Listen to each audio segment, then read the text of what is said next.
नमस्कार विद्यार्थी मित्रांनो, बघा रिसेंटली सेंट्रल गव्हर्नमेंटने 25 जून हा संविधान हत्या दिवस म्हणून नेहमी साजरा केला जाईल किंवा कॉन्स्टिट्यूशन असासिनेशन डे म्हणून साजरा करण्यात येईल अशी घोषणा केलेली आहे. बघा 25 जून 1975ला काँग्रेसच्या काळातील किंवा इंदिरा गांधीच्या काळातील अत्यंत वाईट जी गोष्ट होती ती म्हणजे एमर्जन्सी. ठीक आहे, तर आपल्याला परीक्षेच्या दृष्टिकोनातून काय महत्त्वाचं आहे ते म्हणजे एमर्जन्सी. रुलिंग पार्टी आणि विरोधी पक्ष नेते यांच्यामध्ये काय विवाद आहे आपल्याला याच्याशी घेणं देणं नाही आहे. तर तुम्ही जर PYQ हाताळलेले असतील तर एमर्जन्सीवर एक ना एक प्रश्न तर राहतोच कोणत्याही एक्झाममध्ये.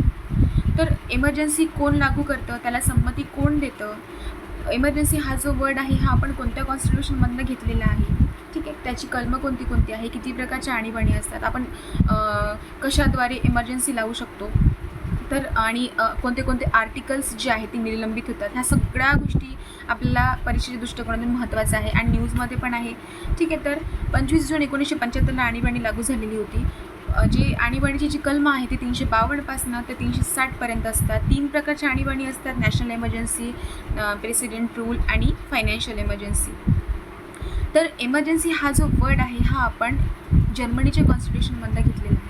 बघा, जेव्हा आणीबाणी जेव्हा लागू झालेली होती तर गैरफायदा घेऊन आणीबाणी लागू केलेली होती. म्हणजे जे अंतर्गत अशांतता आणि सशस्त्र आणीबाणी ज्यानंतर आपण शब्द ॲड केलेला आहे त्याचा जे अंतर्गत अशांतता होता याचे डेफिनेशन म्हणजे आपण करू शकत नव्हतो. तर असे काही पावलं उचलले गेले तेव्हा. पण जेव्हा 44 1978 जे कॉन्स्टिट्यूशन अमेंडमेंट ॲक्ट आलं होतं त्याच्यामध्ये अंतर्गत अशांतता हा जो शब्द आहे हा रिप्लेस कशाने केला होता, तो म्हणजे की आर्म रिबेलियन, दॅट इज सशस्त्र बंडाळी. ठीक आहे, तर ह्या छोट्या छोट्या गोष्टी आपल्याला माहीत असायला पाहिजे. आणखी बरेच असे एमर्जन्सीमध्ये मुद्दे आहे जे आपण नक्कीच करायला पाहिजे.